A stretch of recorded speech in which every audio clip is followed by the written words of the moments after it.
Button no, Rhonda. Okay.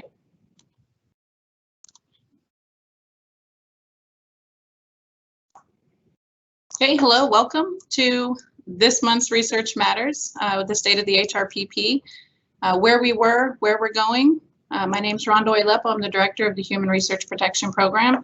And like we do every year, we're going to talk a little bit about what we've accomplished over the last year and what we're planning to address and accomplish this upcoming fiscal year.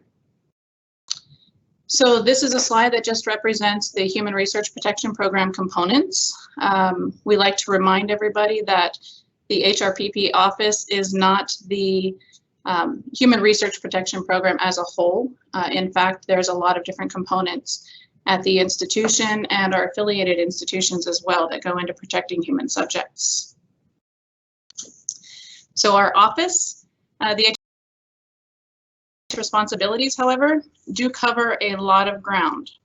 For one, and what most people are familiar with, is the research review process. We are the IRB of record for UT Southwestern, Parkland, Children's, Scottish Rite, and THR now. The research review covers pre-IRB review, expedited IRB review. We also manage 4 institutional review boards, reviewing all of our more than minimal risk research. We have a reliance review component that reviews any non-local or non-IRB requirements that are local remaining requirements after the external IRB has reviewed. We make exempt non-human and non-research determinations, and the office is also acting as a single IRB for collaborative research, where our investigators are typically the lead sites, and there may be multiple sites that are going to rely on our IRB for review. In addition, the HRPP office is responsible for reporting to internal, external federal agencies, including our affiliates that are relying on UT Southwestern IRB. We report approvals, but we also are required by the federal regulations to report any terminations, suspensions, unanticipated problems, or serious or continuing noncompliance. The office is responsible for conducting post-approval monitoring that covers both for-cause and routine audits. We do a lot of quality improvement. So we collect metrics, make changes based on metrics. We also send out satisfaction surveys every couple of years and review our IRB records for improvement.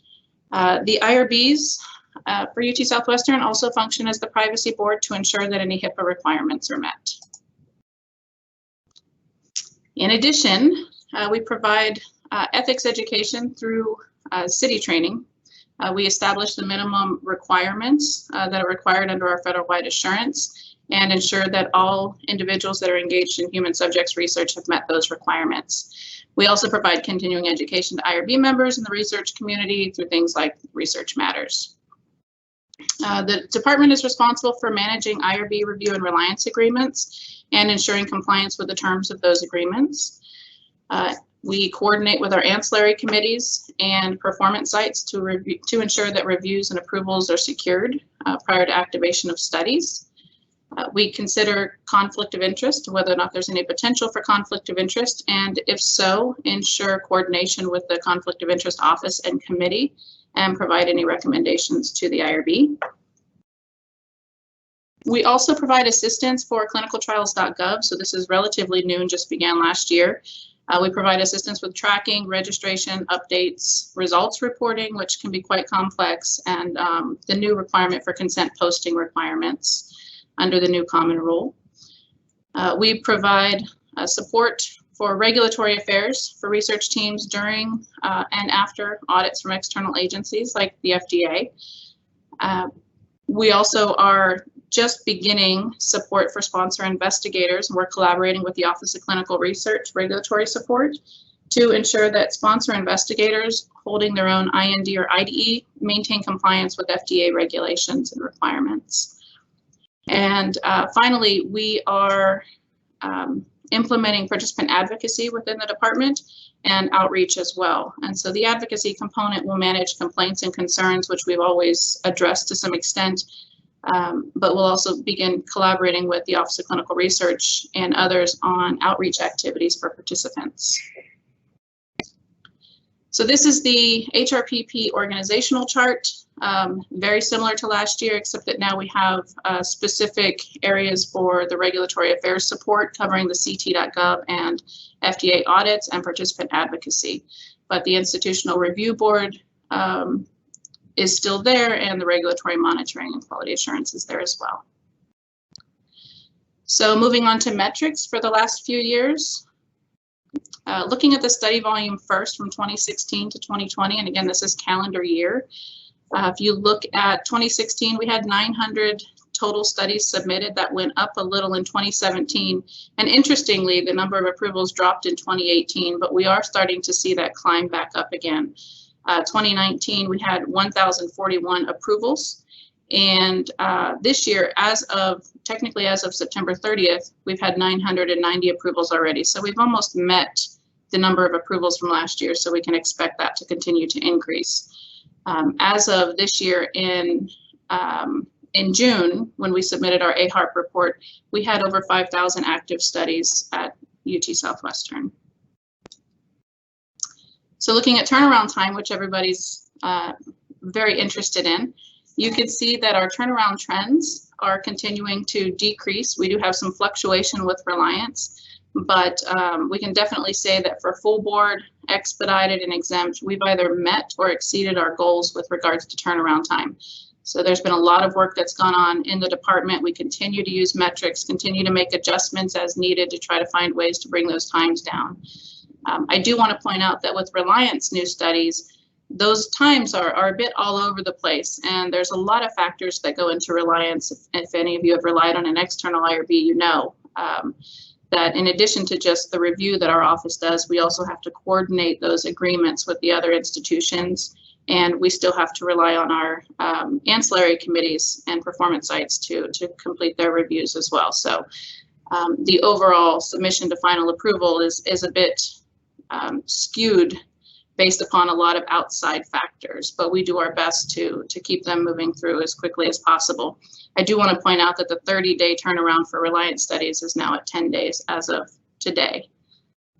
So we're certainly making some improvements there, and we'll continue to improve in the future. So going over our achievements for FY 2020 before we talk about our plans for FY 21.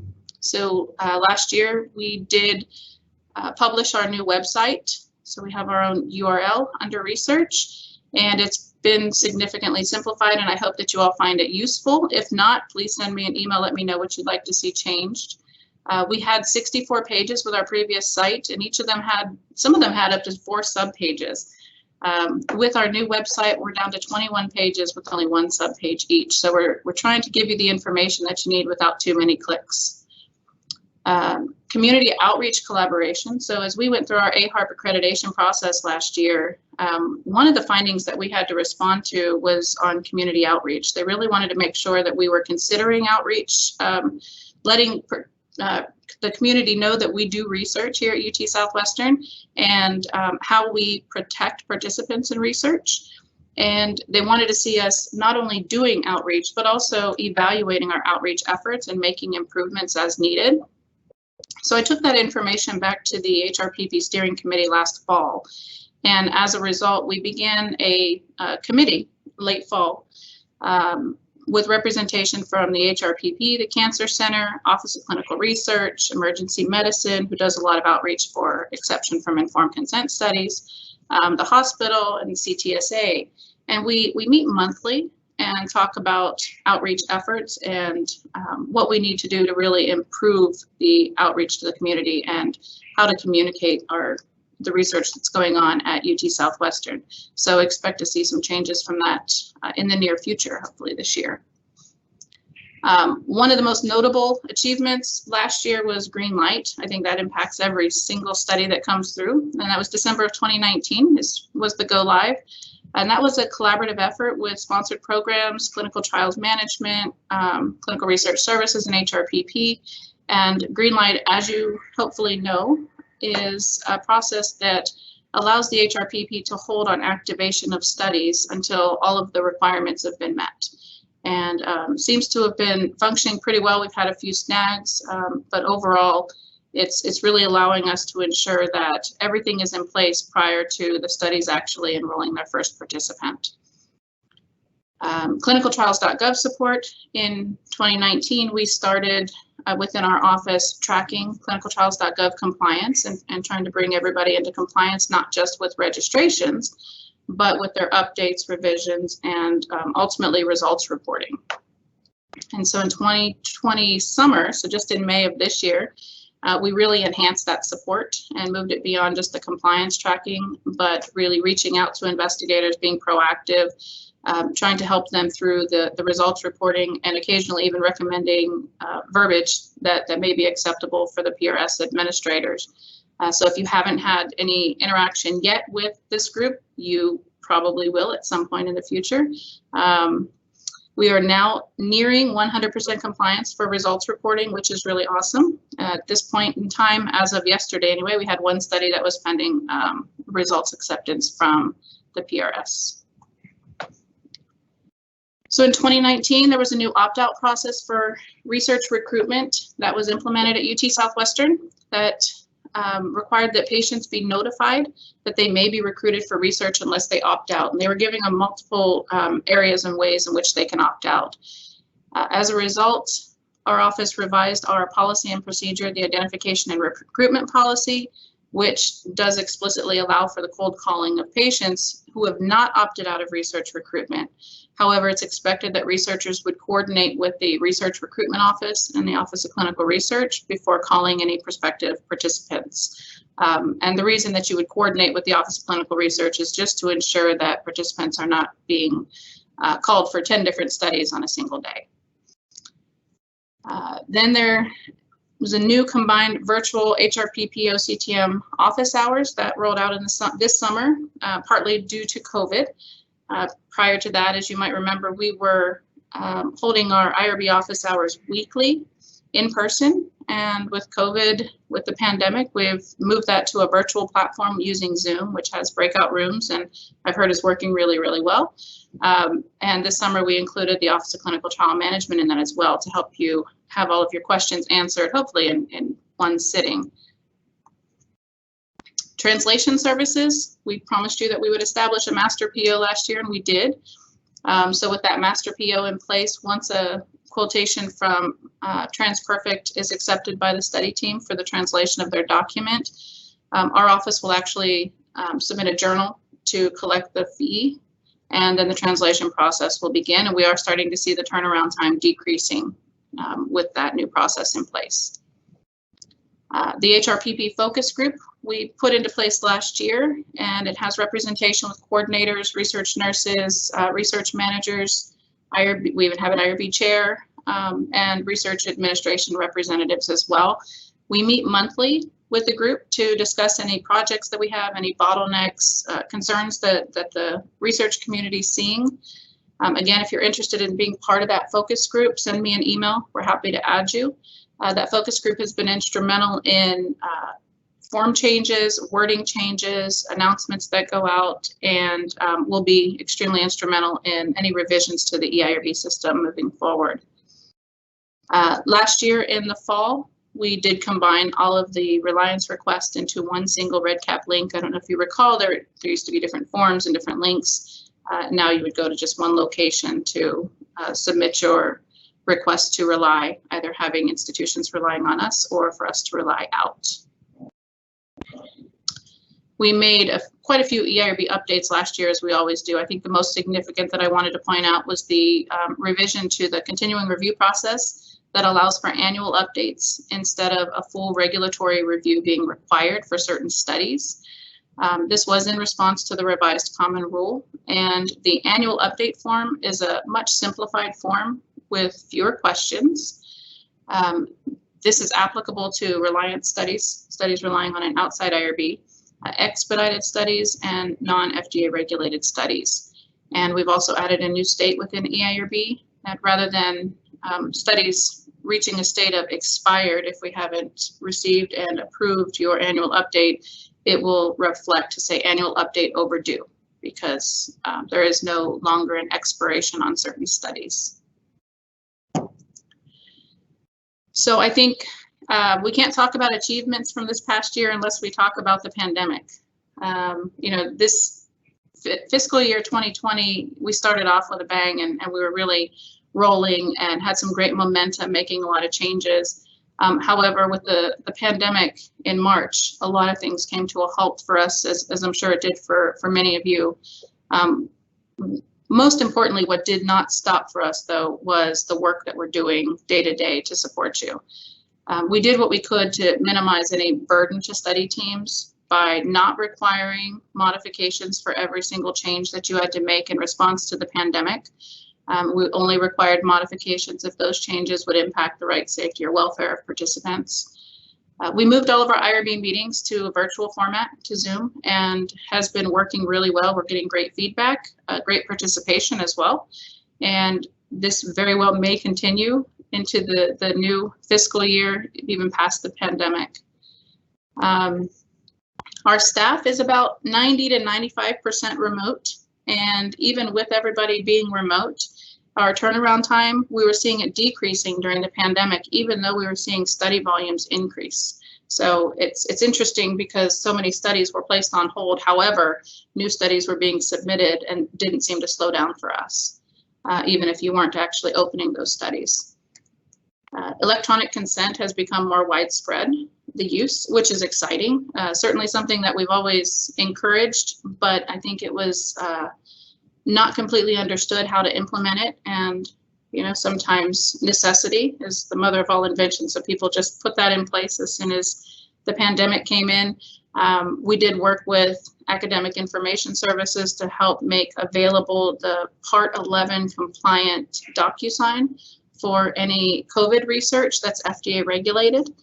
As a reminder, e-consent is great and can be used for any research. However, if your studies are FDA regulated, there are some additional requirements that the FDA has put in place that we have to make sure that we follow anytime you're using electronic signatures for FDA regulated research. And we're happy to help you with that if that's the case for you. The office hours, like I mentioned, is virtual and is happening now twice weekly instead of once a week. And then, of course, Research Matters is virtual, and we've seen our attendance at Research Matters increase dramatically due to moving to this online platform. So I put this quote here: the most important thing in life is knowing the most important things in life. It's interesting. I think what we learned from COVID is what was really important and what we could do without. We learned to trim the fat where we could. And I think we've made a lot of improvements as a result of that. We've worked very closely with a lot of the other offices for the research oversight, and was really proud early on during the pandemic that in collaboration with the Office of Clinical Research, sponsored programs, pharmacy, the CRU, everyone, we were able to get a study from first hearing about the study to the first patient being able to be enrolled within 4 days. We were able to get that study turned around. So it just shows that we really can move at a very swift pace. We just communicate well and trim the fat where we can. So looking at the year ahead, FY 2021, first, I hope the pandemic ends soon and we can get back to some sense of normalcy while carrying from some of the lessons from this past year into the next year. So initiatives for FY 2021, with that in mind, we've decided this year we really want to enhance our support for the research community. What we're finding is that the regulatory burden on researchers is really increasing. And as a result, I think it's becoming more and more difficult to do research. And so we want to provide as much support to the research community as we can from the regulatory perspective. We're also enhancing our technical components. So EIRB, there's eResearch Gateway initiative that's coming that I'll talk to you about in a few moments. But we're looking at ways in which we can put in place some technical enhancements that will really help researchers and study teams do their jobs and not worry about being experts in a lot of things that you don't need to be experts in. We want you to protect participants first and foremost. And then providing some new and exciting educational opportunities. So first, with regards to enhancing the support from our office, the participant advocacy and outreach that I mentioned earlier is one area that we're enhancing support. So this particular team in the office, which right now is just a team of one, will receive and manage participant concerns and complaints along with me as well, provide feedback to the IRB and the IRB reviewers on the informed consent and readability of the informed consent. We'll work with the committee on outreach and engagement that I mentioned earlier to really improve our outreach initiatives. And some of that includes developing our clinical trials website for the research or for the DFW community, and also putting in place some social media platforms to make sure that we're communicating about the types of research we do and, again, what protections are in place through those different avenues. We're trying to reach a wider group of people. And this team will also represent the HRPP at any community events, if and when we get to in-person community events. In the meantime, it will be any virtual community events. In addition to that, we have our regulatory affairs support, which is the support for federal audits. That's before, during, and after an audit. So if you're notified from the FDA that that they plan to come and visit you, whether it's for cause or not for cause, even if they're here on campus, and that's the first you hear of them as they walk in with the badge. We want you to notify us. We're putting together a REDCap survey that will make it easy for you to notify us immediately. We'll be able to then track those audits, but also provide you any support that you might need to prepare for the audit, to have discussions with the FDA investigator during the audit, or, you know, if you happen to receive a 483 after the audit, which is what we try to certainly avoid when possible, we'll help you with preparation of the 483 response and make sure that you respond timely, that your follow-ups are all in place, and that you have a good corrective and preventative action plan, and help you develop that, draft it, and carry it out as well. We'll also assist investigators with communicating with federal agencies. We speak to federal agencies often, so we're used to talking with them, and so we're happy to proofread, provide any sort of guidance in talking with the FDA if you have questions from the FDA, NIH, etc., and you would just like to send that through to us, particularly in the areas of, again, human subjects protection. We're happy to look at that. We're also enhancing our clinicaltrials.gov support. As I mentioned, we're pretty hands-on right now with clinicaltrials.gov support, but we're also developing tools and training, and the regulatory affairs support team is also working on scheduling and setting up some ongoing recurring meetings similar to our HRPP focus groups, but with department PRS administrators, to make sure that the information is being communicated across the campus, and not just landing within the HRPP office and staying there. In addition, we are really enhancing our single IRB initiatives. So single IRB is where collaborative studies outside institutions are relying on UT Southwestern IRB as the single IRB. So UT Southwestern would be the IRB for anywhere between, 2 to, God forbid, 20 sites.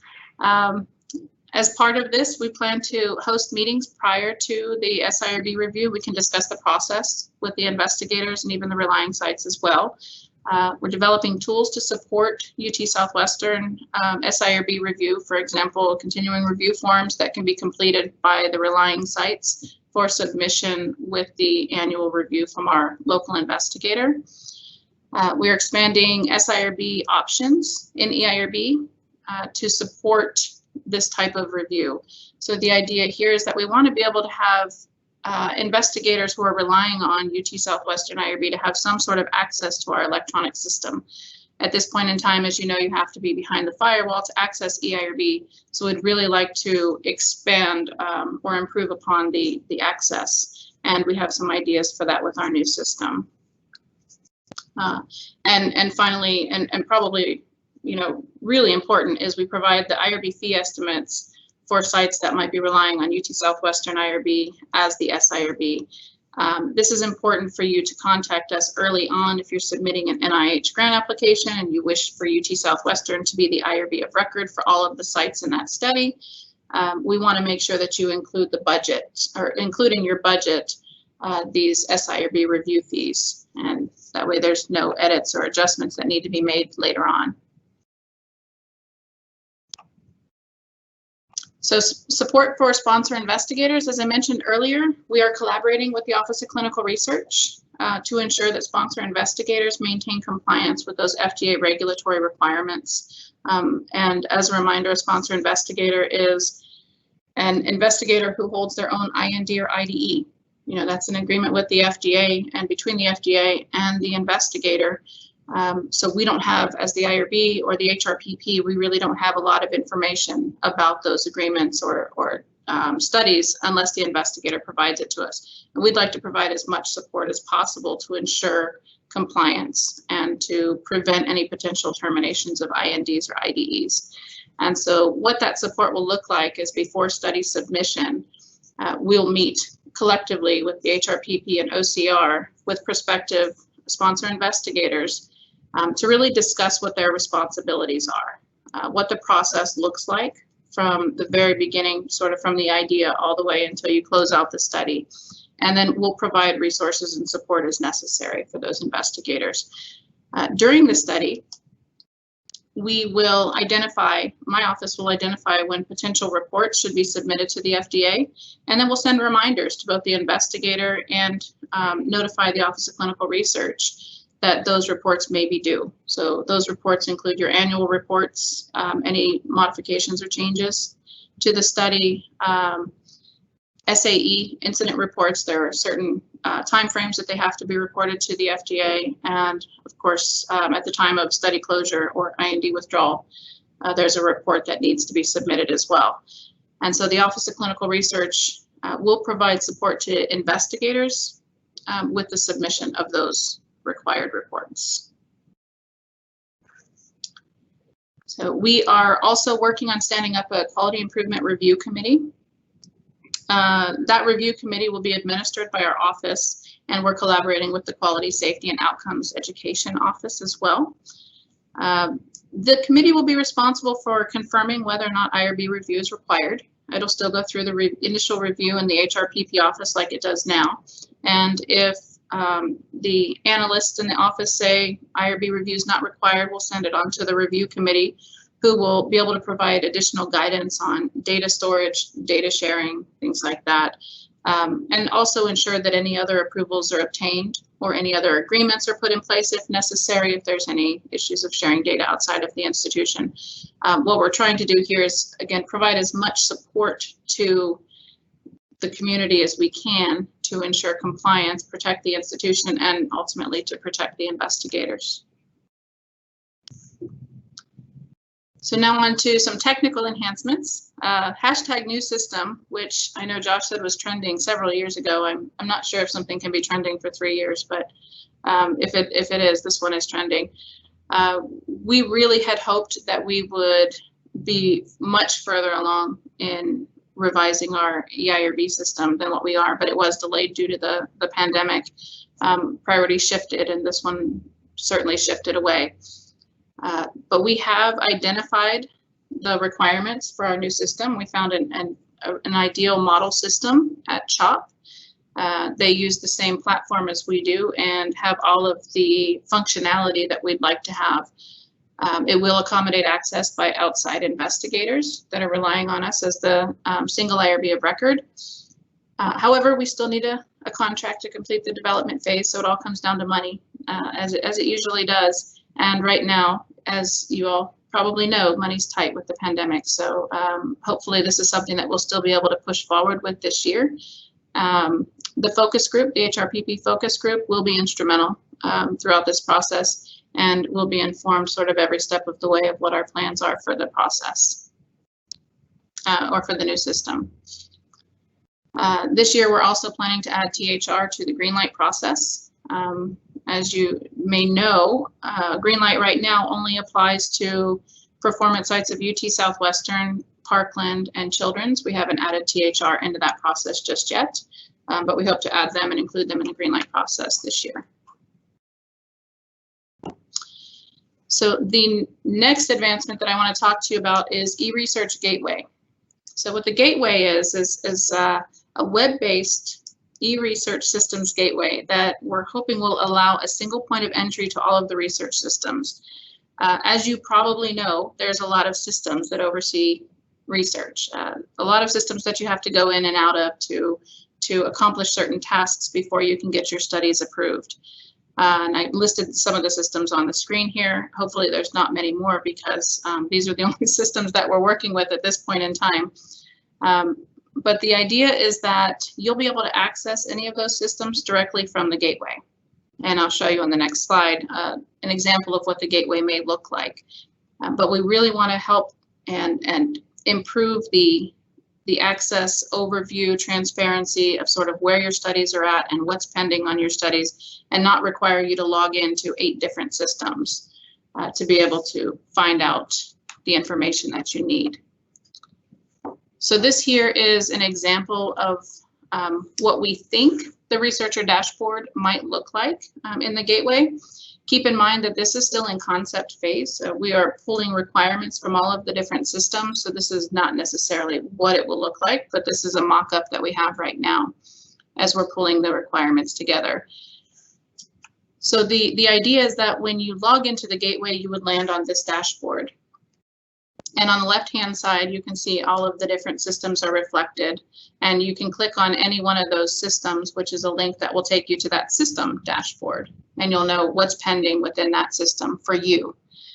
Now, on the overall dashboard, you can see studies pending activation. These are studies that have not yet quite reached Greenlight. And they're all listed with study number, Velos, title, PI. And then you have certain icons in each column under the systems. And the idea would be that the icon would be a clickable hyperlink to take you directly into that system. So for the first example, IRB, there's an exclamation point.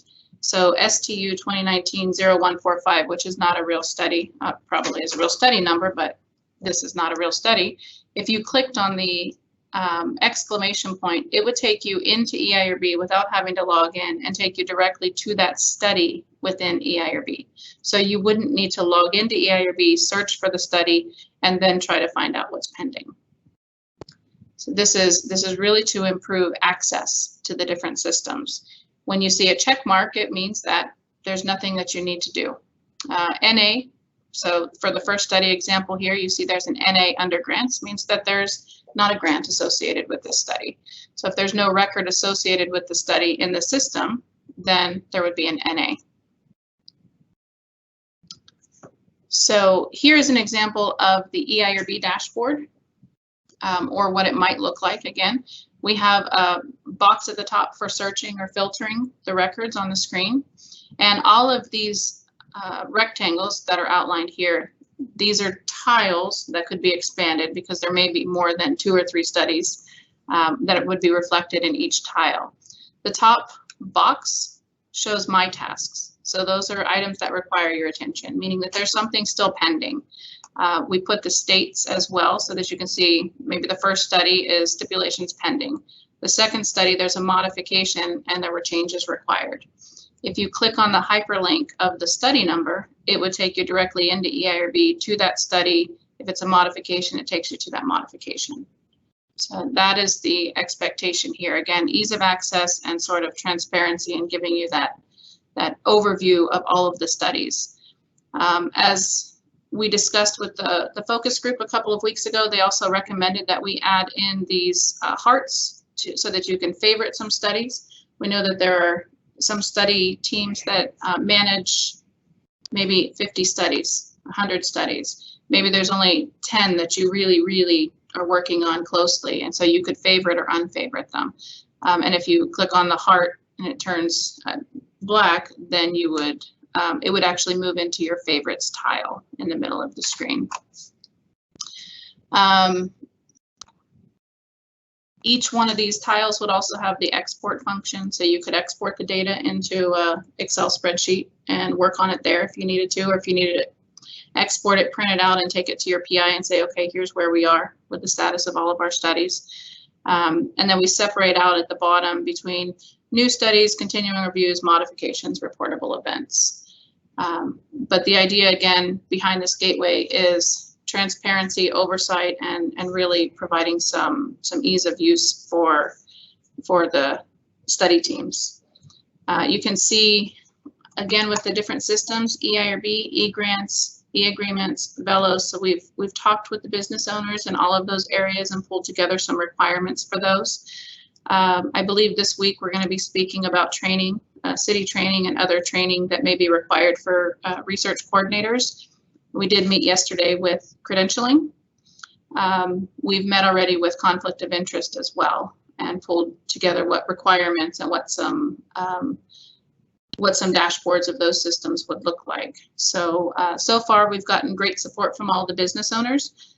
This also is pending a contract and again, money to be able to put this into place, but we're still in the requirements gathering phase, so we're not really ready to start development as it is. But we hope that this will be able to be rolled out within or by the end of FY21. Last year, we were deep into planning our research community forum with the Office of Human Research Protections at HHS. This slide was actually pulled from our State of the HRPP from last year.